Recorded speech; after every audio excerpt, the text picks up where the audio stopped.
calm down and listen. You've broken the rules. The entire street witnessed how you treated my child. Stop crying. Your father should be arrested for neglect. Claudia Vance's voice cut across the parking lot as I pulled in, 10 minutes late. My 6-year-old daughter, Sophia, was stumbling across the pavement, Claudia's hand clamped around her small arm, dragging her toward the HOA office. Sophia's backpack scraped the ground. She was sobbing, trying to pull away. "You're hurting me! Please stop!" I was out of my car before the engine stopped, running. "Let go of my daughter!" The compliance director didn't release her grip. "This child was loitering unsupervised in a common area. That's a violation of—" I pulled Sophia away from her, and my daughter collapsed into my arms, shaking and crying.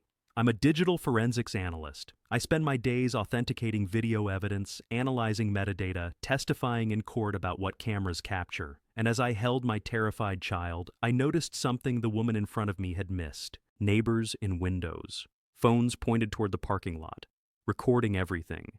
If you're a parent watching this, you know what came next. "You physically assaulted my daughter," I said, keeping my voice level even as rage burned through my chest. "I enforced community standards." Claudia pulled out her clipboard like a weapon, already writing. "You were 10 minutes late for bus pickup. That constitutes child neglect and loitering violations. $500. She thrust the citation at me. "And I'll be filing a report with Child Protective Services about your pattern of inadequate supervision. If you've ever felt that protective rage when someone hurts your child, stay with me and hit subscribe now. I analyze surveillance footage for a living. I authenticate digital evidence that sends criminals to prison. I understand metadata, timestamps, geolocation data, everything that makes video evidence irrefutable in court. And this woman had just physically assaulted my child in front of multiple recording devices. My daughter wasn't loitering," I said quietly, pulling Sophia closer. She buried her face in my shoulder, her whole body trembling. "She was waiting at the designated bus stop, and you grabbed her hard enough to leave marks." The enforcer's smile was cold. "Your interpretation. I suggest you read Section 12.4 of our community guidelines about minor supervision requirements, and get a better watch."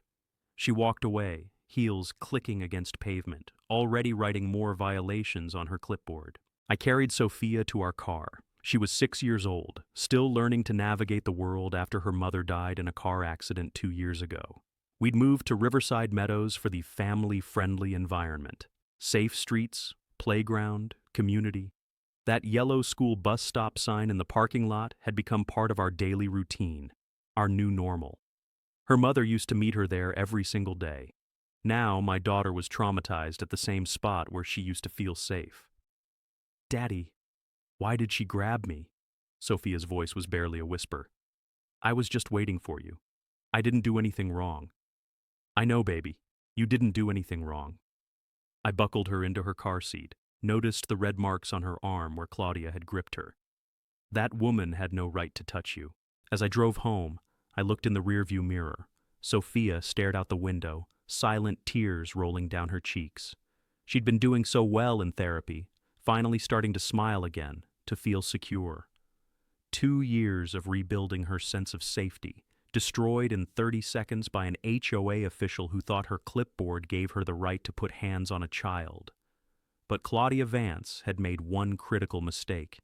She'd assaulted my daughter in the most recorded neighborhood in America, where every house has doorbell cameras and every parent keeps their phone ready. She had no idea that those recordings would end up authenticating her own destruction. Sophia didn't sleep that night.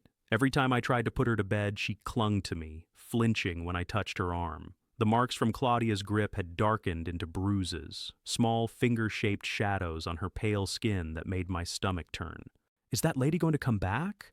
she whispered around midnight, her eyes wide with fear I hadn't seen since the months after her mother's funeral. "No, sweetheart, she can't hurt you anymore." But I was lying, and we both knew it. The school counselor called the next morning. "Mr. Torres, Sophia had a panic attack during recess. She refused to go outside, said someone might grab her again." The counselor's voice was gentle but concerned. "This is regression we haven't seen in over a year. What happened?" I explained. "The bus stop, the dragging, the HOA official who thought enforcement meant physical force against a 6-year-old. "You need to report this," the counselor said immediately. "That's assault on a minor." "I'm handling it," I promised. That afternoon, I went to the HOA office to file a formal complaint. The board president, a man in his 50s who'd clearly never missed a golf game, barely looked up from his computer. Claudia was enforcing loitering rules, he said dismissively. Your daughter was unsupervised in a common area. That's a safety concern. She was waiting at the designated bus stop, and your compliance director physically dragged her across a parking lot. I'm sure it wasn't as dramatic as you're making it sound. He finally met my eyes. Parents tend to overreact when their children are corrected by authority figures. Claudia has served this community for 5 years. She knows proper protocol. The meeting lasted 3 minutes. My complaint was filed in a drawer and forgotten before I left the building. 2 days later, I took Sophia to the community playground, trying to give her some normalcy despite the fear that had settled over her like a shadow. Other parents were there, families we'd known since moving in 18 months ago. Sarah Martinez approached me while Sophia played cautiously near the swings, staying close to me, watching for threats. Michael, I heard what happened at the bus stop. She glanced around nervously, lowering her voice. I need to tell you something. 3 more parents joined us, forming a protective circle, all of them looking over their shoulders like they expected surveillance. Claudia shoved my son last summer, Tom Chen said quietly. He was skateboarding near the pool. She physically pushed him off the board, said he was violating speed limits. He's 14 years old, and she put her hands on him. She grabbed my dog's leash right out of my hand, Sarah added, yanked it so hard my dog yelped, said I was walking in an unapproved area. Another parent, Jessica Park, pulled out her phone. I have video of her blocking my car with her body. I was driving 5 miles under the speed limit, and she literally stood in front of my vehicle screaming about reckless driving. The stories kept coming. The woman who'd assaulted my daughter had been physically intimidating residents for years, shoving teenagers, grabbing property, blocking vehicles, getting in people's faces during inspections. Why didn't anyone report this? I asked. We tried, Tom said bitterly. Every complaint gets dismissed, and anyone who pushes back gets buried in violations. Trash cans visible 2 minutes past pickup time. Grass a 1/4 inch too tall. Paint color half a shade off approval. He gestured toward his house. I've paid $3,000 in fines since I complained about her shoving my son.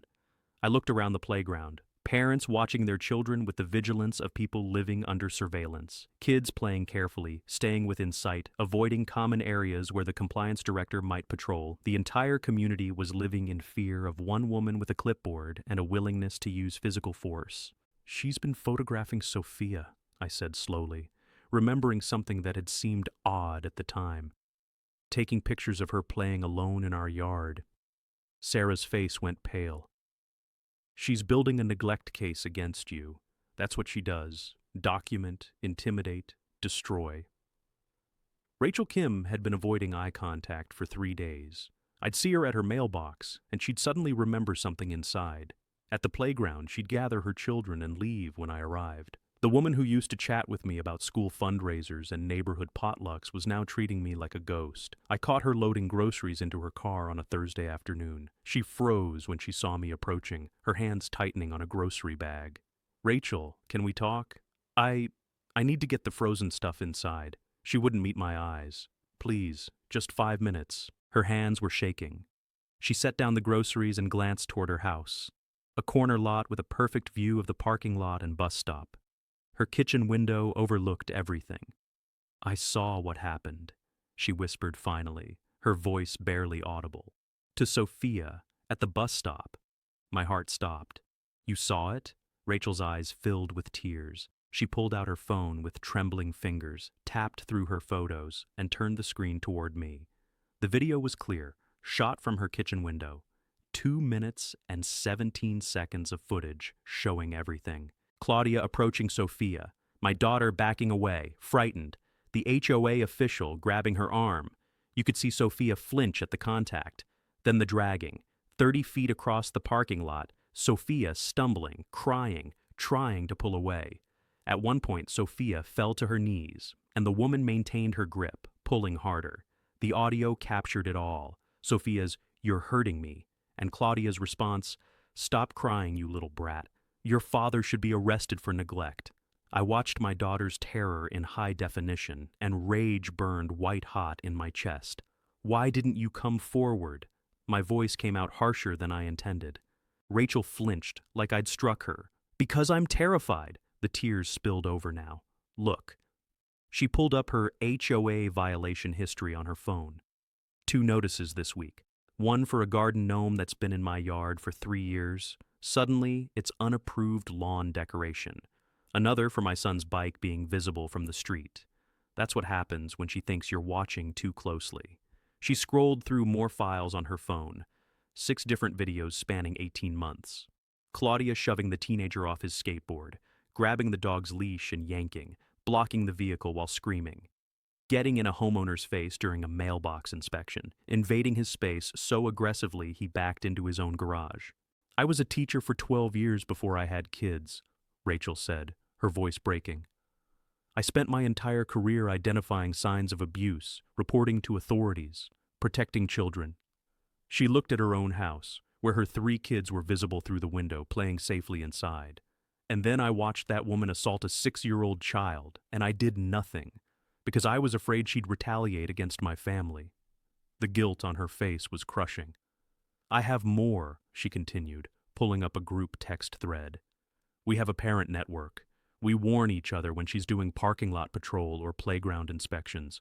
Claudia at the pool. Keep kids inside. She's walking the neighborhood. Hide the toys. We're living like we're under surveillance by a hostile force. She looked up at me, her eyes desperate.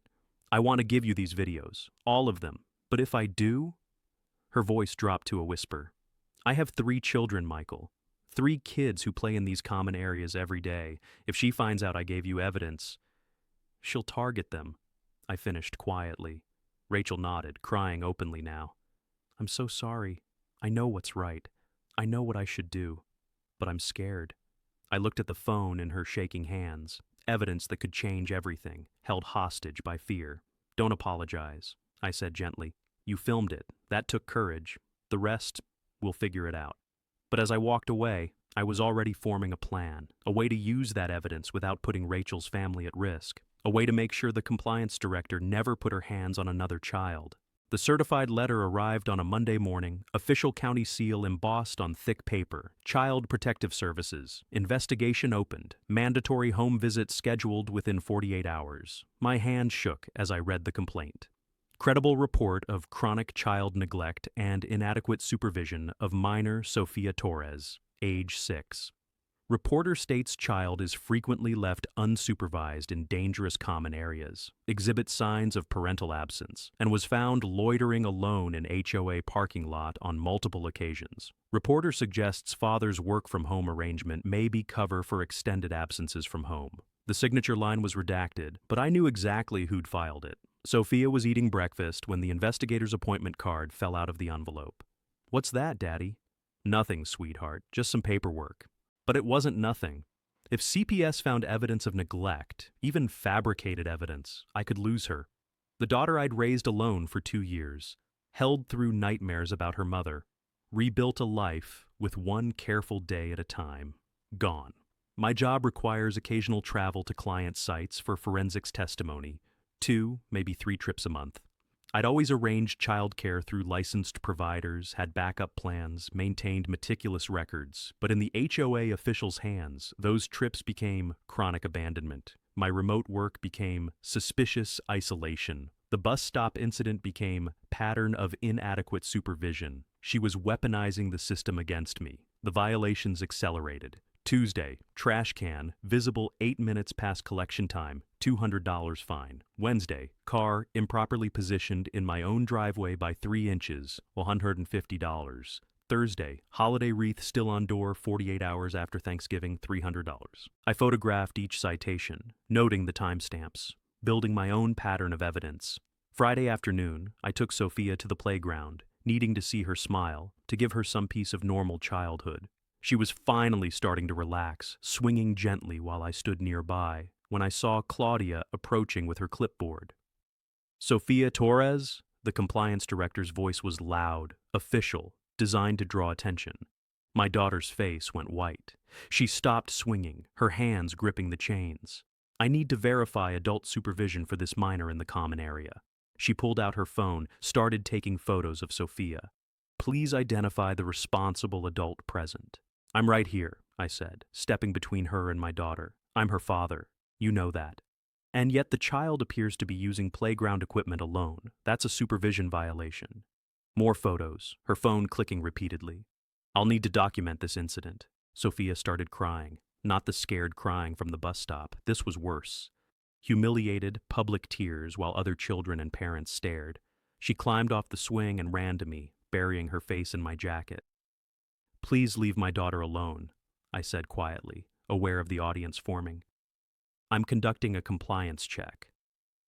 But the woman's smile was cruel, knowing. If you have concerns about HOA protocols, I suggest filing a complaint with the board. Oh wait, you already tried that, didn't you? She walked away, leaving Sophia sobbing and other parents whispering. Tom Chen approached carefully. Michael, she's not going to stop. She's building a case to take your daughter away. That night, after Sophia finally cried herself to sleep, she woke up at 2 a.m. screaming, "Don't let them take me! Daddy, please don't let them take me away!" I held my 6-year-old daughter while she shook with terror, and something inside me shifted from defensive to offensive. The woman who grabbed my daughter thought she could weaponize bureaucracy, intimidation, and false reports to destroy us. She thought I'd stay quiet, stay scared, keep my head down like every other parent in Riverside Meadows. She didn't know I spent my career turning digital evidence into courtroom admissible truth. She didn't know that every phone in this neighborhood was a potential weapon. And she definitely didn't know I was done playing defense. I turned my home office into an investigation center. 3 monitors glowing in the darkness, forensic software running analysis on every digital footprint in Riverside Meadows. If the compliance director wanted to destroy my family with documentation, I'd show her what real evidence looked like. The community had security cameras, parking lot, playground, pool entrance, managed by an HOA vendor, footage stored for 90 days on cloud servers. I pulled up the service agreement buried in our HOA documents. As a homeowner, I had legal right to request footage for security concerns. I submitted the request at midnight. By morning, I had access. The parking lot camera had captured everything. Different angle than Rachel's phone, but equally damning. Claudia approaching Sophia, my daughter backing away, the grab, the drag, Sophia falling. Timestamp, 3:47 p.m., November 15th. Metadata confirmed, location verified, irrefutable, but I didn't stop there. I used forensics tools to scan the community's digital ecosystem. Our neighborhood Facebook group and Nextdoor page, public forums where residents posted complaints, questions, concerns. Except the complaint history looked suspiciously thin. Parents posted about lost pets, garage sales, traffic concerns. But nothing about HOA enforcement issues, nothing about aggressive officials, nothing about safety complaints. Someone had been scrubbing posts. I ran data recovery protocols I'd used in criminal cases, extracting deleted content from cached pages, recovering removed comments from browser histories. The results made my blood run cold. 18 months of deleted posts appeared on my screen. Complaints about the woman who'd assaulted my daughter. HOA official pushed my son off his skateboard. Is this legal? Deleted. Compliance director grabbed my dog's leash during walk, yanked hard enough to hurt him. What can we do? Deleted. She blocked my car with her body, screaming about speeding when I was going 15 miles. I have dashcam footage. Deleted. The board president had administrator access. He'd been systematically removing evidence of her behavior for over a year. I pulled metadata from neighborhood doorbell cameras next. Ring, Nest, Arlo systems all over Riverside Meadows. Most homeowners didn't realize their devices captured rolling footage of common areas. I sent carefully worded requests.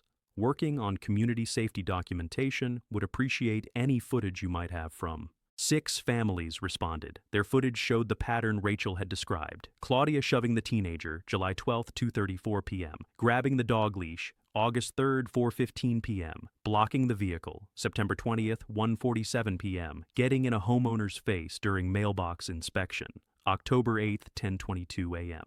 I authenticated every file, verified timestamps, extracted geolocation data, confirmed device information, built metadata reports that would hold up in any court in the country. This wasn't just evidence. This was professionally documented proof of an 18-month pattern of physical aggression and abuse of authority. Then, I found her social media. LinkedIn profile showing 5 years as HOA Compliance Director, Riverside Meadows. Her posts were revealing. Maintaining community standards requires firm enforcement and zero tolerance for violations. Photo of her with clipboard at playground.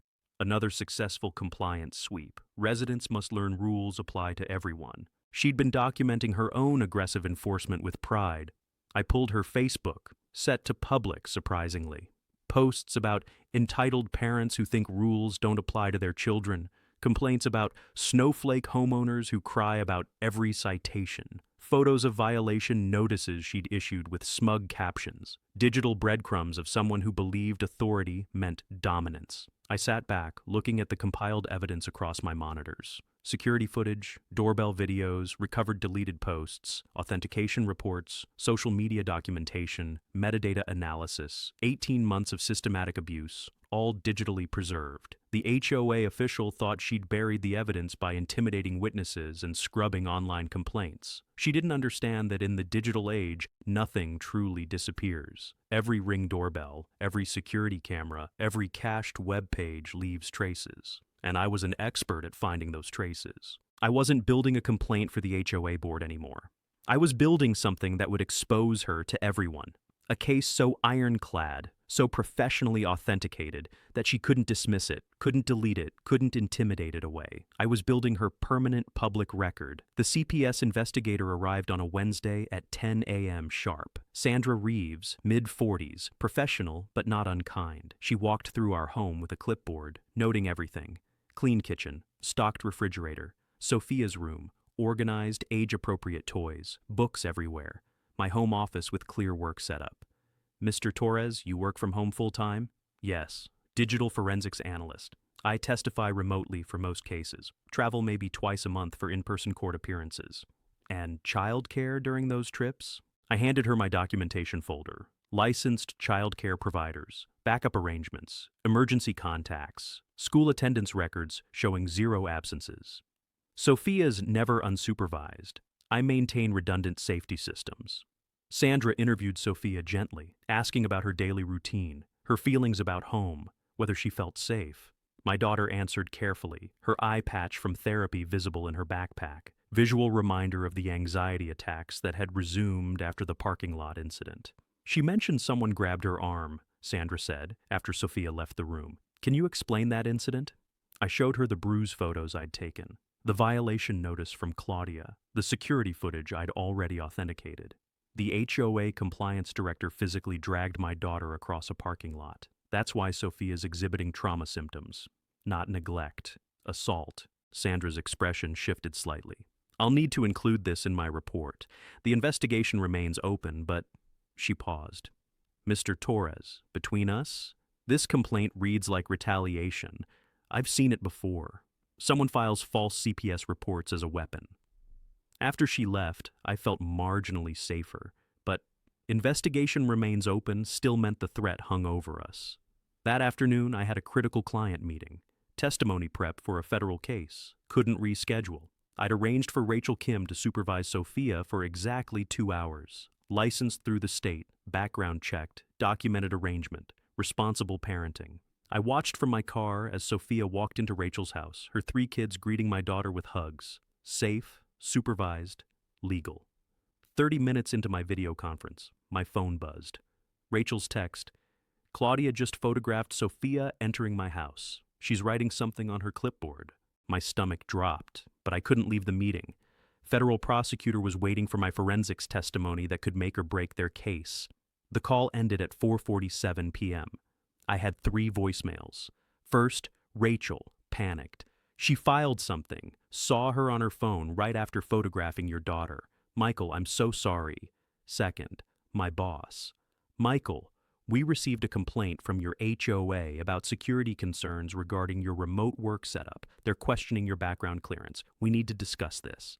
Third, Sophia's therapist. Mr. Torres, please call me. We need to schedule an emergency session. I picked up Sophia from Rachel's house. She was quiet, withdrawn. Rachel looked sick with guilt. The therapist session was that evening. Dr. Martinez specialized in childhood trauma. We'd been seeing her for 3 months, working through Sophia's grief over her mother, rebuilding her sense of safety. "Tell me what happened at the playground," Dr. Martinez said gently to Sophia. My daughter's hands twisted in her lap. "The mean lady came. She took pictures of me and said Daddy wasn't supervising me right. All the other kids were staring. Everyone was looking at me like I was bad. Through the observation window, I watched Sophia act it out with dolls during play therapy. The doll representing Claudia looming over the small doll representing her. The child doll cowering, crying, trying to hide. Dr. Martinez joined me after the session, her report thick with observations. This is acute stress response consistent with ongoing intimidation, not parental neglect. Sophia's trauma isn't from your care, it's from repeated targeting by an authority figure who uses fear and public humiliation. I read her clinical assessment. Every paragraph documented the damage the compliance director had inflicted on my 6-year-old daughter. That night, after Sophia finally fell asleep clutching her stuffed rabbit, I opened my laptop and made my decision. The woman who grabbed my daughter had weaponized every system. HOA, CPS, my employer, public humiliation. She'd systematically targeted my child to destroy our family. She thought I'd crumble under pressure, stay defensive, keep fighting in systems she controlled. She was wrong. I wasn't going to fight her in HOA meetings or CPS investigations anymore. I was going to expose her to the entire world, using every piece of authenticated evidence I'd compiled. I was going to make her famous. Rachel Kim appeared at my door at 9 o'clock that night, her husband's car idling at the curb with her 3 kids visible in the back seat. She carried a laptop and an external hard drive, her hands trembling so badly she almost dropped them. "I can't do this anymore," she said before I could speak. "I can't watch another child get hurt because I was too afraid to act." I let her inside. Through the window, I could see her husband giving her a thumbs up from the driver's seat, moral support for what she was about to do. "I have everything," Rachel said, opening her laptop on my kitchen table. "The video from the bus stop. But that's not all." Her voice cracked. "I've been documenting her for 18 months. Every incident I witnessed. Every time I saw her put her hands on someone. Every moment I should have spoken up, but didn't." She pulled up file after file. The primary video, 2 minutes and 17 seconds of Claudia grabbing Sophia, dragging her across the pavement while my daughter cried and stumbled. The audio was crystal clear. Sophia's "You're hurting me," and the HOA official's response, "Stop crying, you little brat. Your father should be arrested for neglect."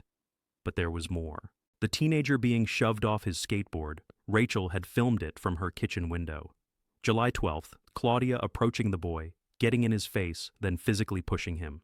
The kid fell hard, his board clattering across the pavement. The dog incident, August 3rd, Claudia yanking the leash from the owner's hand so violently the small terrier yelped in pain. The vehicle blocking, September 20th, Claudia standing in front of a moving car, arms spread, screaming about speed violations while the terrified driver sat frozen behind the wheel. A playground confrontation, October 8th. The compliance director getting inches from a father's face during a supervision check, invading his space so aggressively he backed into the equipment. 6 separate videos, 18 months of documented physical aggression and intimidation. "There's more," Rachel whispered, pulling up her phone. "We have a parent group text, a warning system." She showed me the thread, 247 messages over the past year. Claudia at parking lot, keep kids inside. She's doing pool patrol. Avoid the area. Saw her walking with clipboard near playground, hide the bikes. She just screamed at the Henderson family for chalk drawings. Everyone stay away from common areas today. The entire community had been living under surveillance-based parenting, warning each other about an HOA official like she was a natural disaster to be avoided. Rachel's hands shook harder as she scrolled through the messages. "We've been protecting our children by hiding them, teaching them to fear the person who's supposed to keep them safe." Tears streamed down her face now. "I was a teacher for 12 years, Michael. I spent my entire career identifying signs of child abuse, reporting to authorities, protecting kids." Her voice broke completely. "And then I watched that woman grab your 6-year-old daughter and drag her across a parking lot while Sophia screamed for help, and I did nothing. I filmed it, and I did nothing because I was terrified she'd target my children next." She looked up at me with devastated eyes. "What kind of teacher am I? What kind of mother? I chose my own fear over a child's safety." "You're here now," I said quietly. because I can't carry this anymore.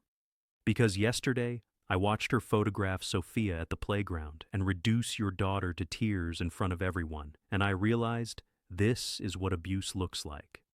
Not just one incident, systematic targeting, intimidation, making victims feel isolated and helpless while everyone watches and does nothing. She pushed the laptop and hard drive toward me. Take it, all of it, every video, every message, every piece of evidence I've been too scared to share. Use it however you need to. Her voice steadied slightly. And when the time comes, when you need someone to stand up publicly and say, I witnessed this, I filmed this, I'm not afraid anymore, I'll do it. Through the window I could see her husband and kids waiting, her family supporting her decision to finally do the right thing. Thank you, I said. This changes everything. Good. Rachel wiped her tears, because that woman needs to be stopped before she hurts another child, and I'm done being silent.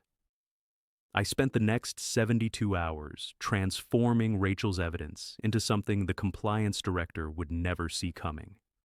My forensics expertise wasn't just about finding digital evidence. It was about making that evidence irrefutable, court-admissible, professionally authenticated, and viral. Rachel's primary video came first. I loaded it into my analysis software, extracting every piece of metadata. Device, iPhone 13 Pro. Timestamp, November 15th, 3:47 p.m. Geolocation, 34 parso 522 degree N, 118.2437 degree W. Exact coordinates of Riverside Meadows parking lot. No edits, no alterations, original file hash verified. I enhanced the audio, isolating voices, removing background noise. Sophia's, "You're hurting me," became crystal clear. Claudia's, "Stop crying, you little brat. Your father should be arrested for neglect," was undeniable. Frame-by-frame analysis showed the force used. Sophia's arm bending at an unnatural angle as the woman gripped it. My daughter's feet dragging, struggling for purchase. The moment she fell to her knees, and the HOA official kept pulling. 30 feet of sustained physical contact with a crying, resistant child. I created a technical authentication report, the kind I'd submitted as expert testimony in federal cases. Chain of custody documented, metadata verified, no tampering detected, professionally authenticated by certified forensics analyst. The other videos received the same treatment. Each one authenticated, time-stamped, geolocated. The teenager shove, July 12th, 2:34 p.m. The dog grab, August 3rd, 4:15 p.m. The vehicle blocking, September 20th, 1:47 p.m. The playground confrontation, October 8th, 10:22 a.m. 18 months of escalating physical aggression, each incident professionally verified.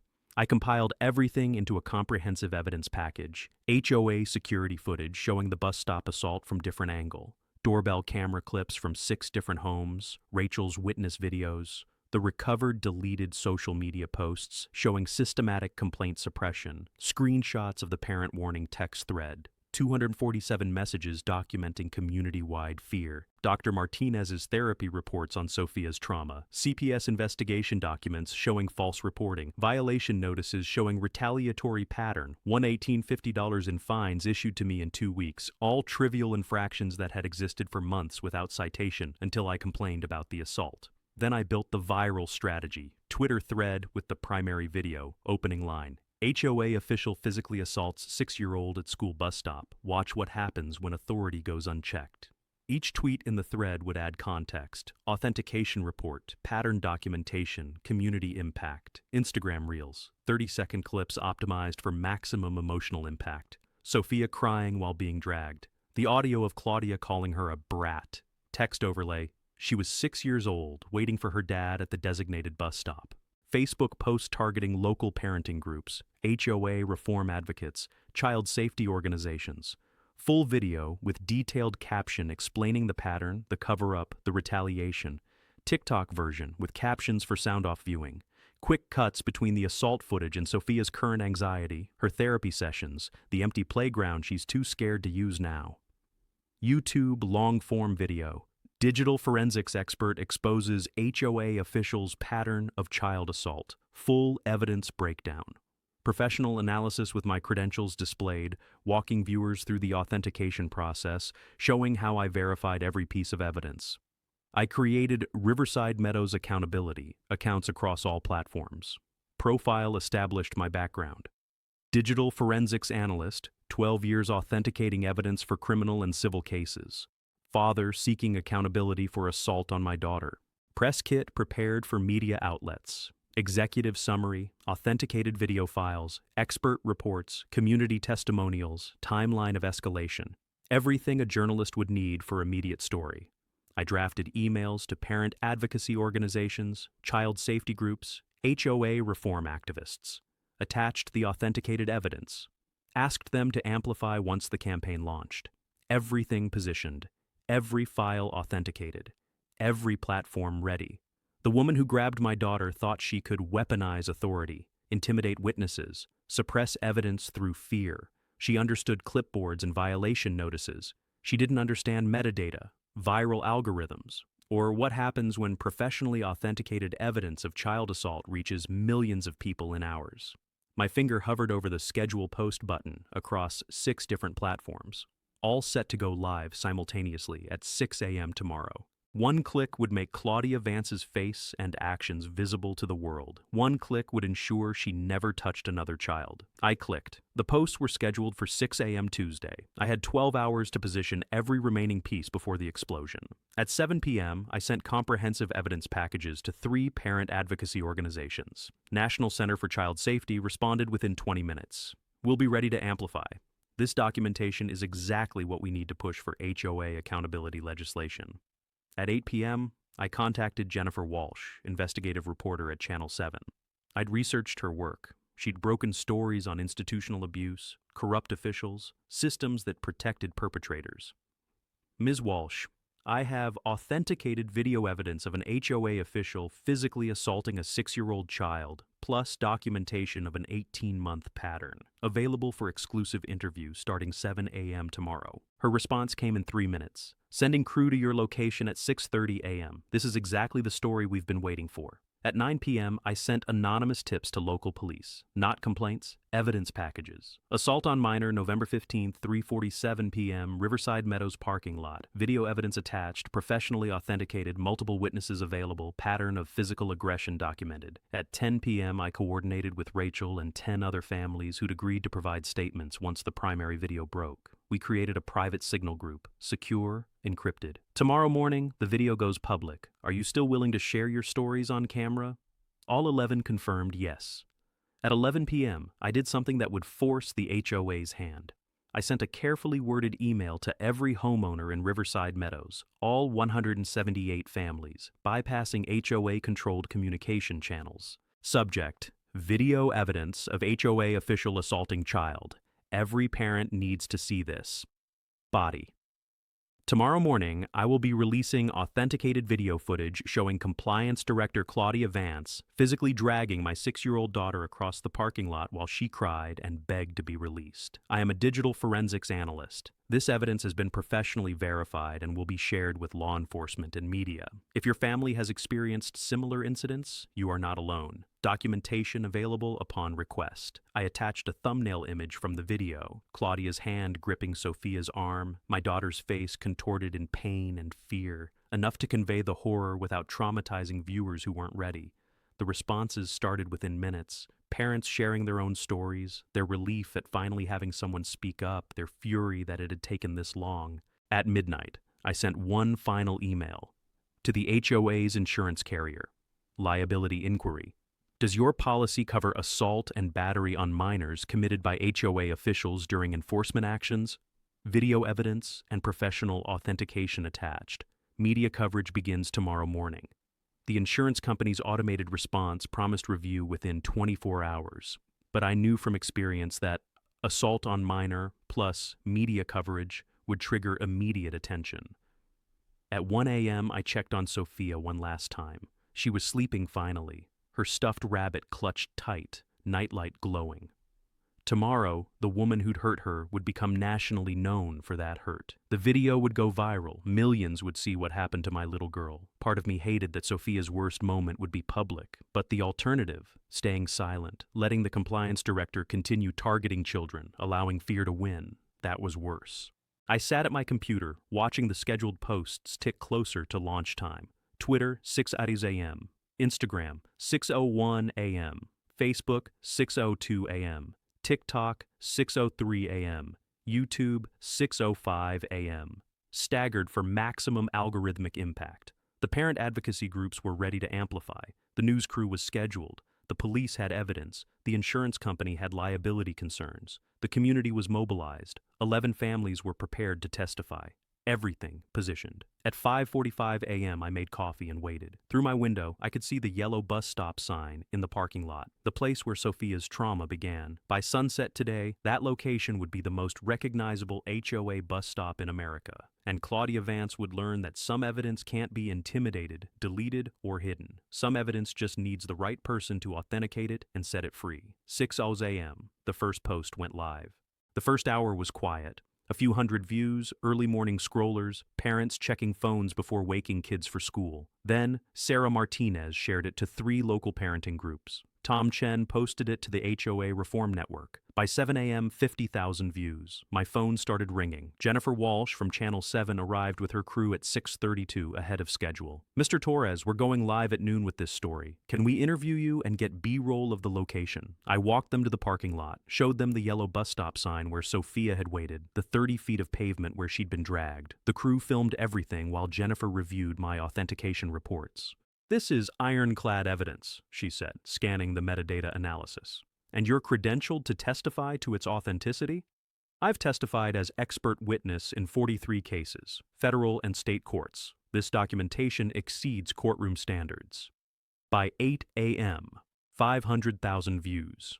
The comments section exploded. Parents sharing their own HOA horror stories. People tagging news outlets, child advocacy groups, their state representatives. The audio clip, Sophia's "You're Hurting Me" and Claudia's "Stop Crying, You Little Brat," was being shared as a standalone file, triggering visceral rage. By 9 a.m., 2 million views. National outlets started calling. Good Morning America wanted me for tomorrow's show. CNN requested an interview. The Associated Press was writing a feature. My authentication expertise gave the story credibility that emotional parent testimony alone might have lacked. This wasn't just outrage. It was professionally verified evidence. By 10 a.m., 5 million views. The parent advocacy organizations amplified as promised. National Center for Child Safety issued a statement. This authenticated footage shows precisely why we need HOA accountability legislation. No official should have authority to physically restrain children during enforcement actions, local police called. Mr. Torres, we've opened an investigation into the November 15th incident. We'll need your full evidence package and witness list. Already prepared. Sending now. By 11 a.m., 8 million views. Then the professional consequences began. The HOA's insurance carrier sent an emergency email to all board members. I received a copy from a resigned board member who'd forwarded it in solidarity. Given video evidence of physical assault on minor by HOA official, we are immediately suspending coverage pending investigation. If Ms. Vance is not removed from all positions within 72 hours, policy will be canceled, leaving all homeowners without liability protection. By noon, Channel 7's story aired. Jennifer's piece was devastating. The full video, my professional authentication analysis, interviews with 3 other families describing physical intimidation, shots of the community where children no longer played freely in common areas. HOA official caught on camera assaulting 6-year-old ran on every major news website. By 2 p.m., 15 million views. My email flooded with messages. Other HOA abuse survivors sharing their stories. Attorneys offering pro bono representation. Child psychologists offering to help Sophia. Parents in Riverside Meadows organizing emergency meetings, demanding the compliance director's removal. The board president, Claudia's friend and defender, released a statement. The board is conducting a thorough review of this incident. Within an hour, he had 3,000 angry comments calling it inadequate. By 4 p.m., 22 million views. Sophia came home from school. I'd kept her home for safety until afternoon. Daddy, why are people looking at videos of me? Because what happened to you was wrong, sweetheart, and now everyone knows it was wrong. Will the mean lady go away? Yes, baby, she will. By 6 p.m., 31 million views across all platforms. The woman who grabbed my daughter had spent years building authority through intimidation and fear, silencing victims through retaliation, hiding evidence through systematic suppression. But she'd never understood that in the age of smartphones and doorbell cameras, everything is recorded. And she definitely never imagined that one of her victims would be the son of someone who knew exactly how to authenticate that evidence and make it impossible to ignore. The video wasn't just viral anymore. It was everywhere. Her face, her actions, her words, permanently preserved in the digital record, viewed by millions, impossible to delete or suppress. Claudia Vance was now nationally famous for assaulting a child, and the reckoning had only just begun. The emergency homeowner meeting was scheduled for Saturday at 7 p.m., 48 hours after the video broke. The community center could hold maybe 90 people comfortably. 162 families showed up.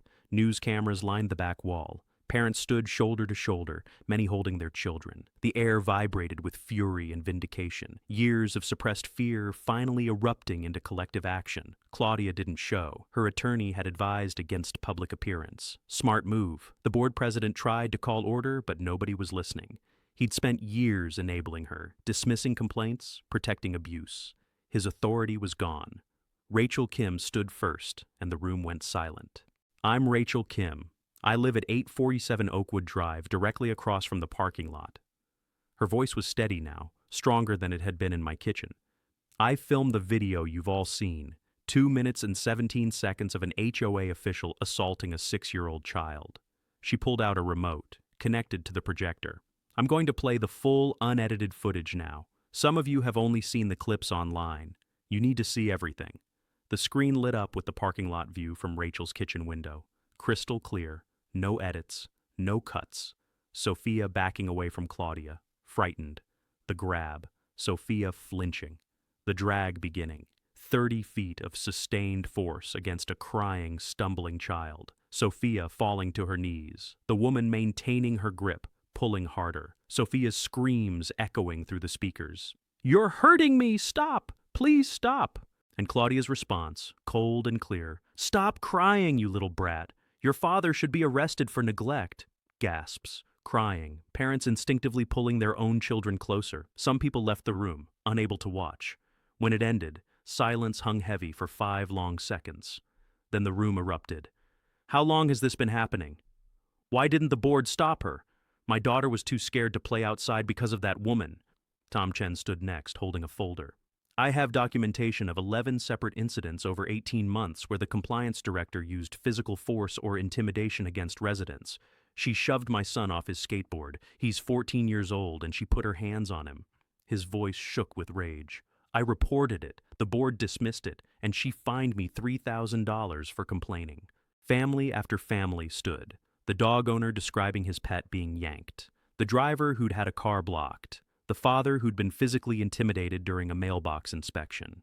Parents sharing stories of children too terrified to use common areas, of warning systems developed to avoid the HOA official, of a community living under surveillance-based fear. I stood last, holding my authentication reports and Dr. Martinez's therapy documentation. I'm Michael Torres, digital forensics analyst. I've authenticated every piece of evidence you've seen, the videos, the timestamps, the metadata. This isn't edited footage or emotional exaggeration. This is professionally verified documentation of assault on a minor and a pattern of physical aggression spanning 18 months. I held up Sophia's therapy reports. "My daughter has PTSD from what that woman did to her. She's 6 years old, and she has nightmares about being grabbed again. She won't go to the bus stop anymore. She flinches when adults touch her arm." A sheriff's deputy stood in the back, silent witness to the proceedings. "The county has opened a criminal investigation into assault and battery on a minor. Additional complaints can be filed at the station. The board president tried one last time to control the narrative. We'll conduct a thorough internal review." "No." Rachel's voice cut through. "We're voting, right now.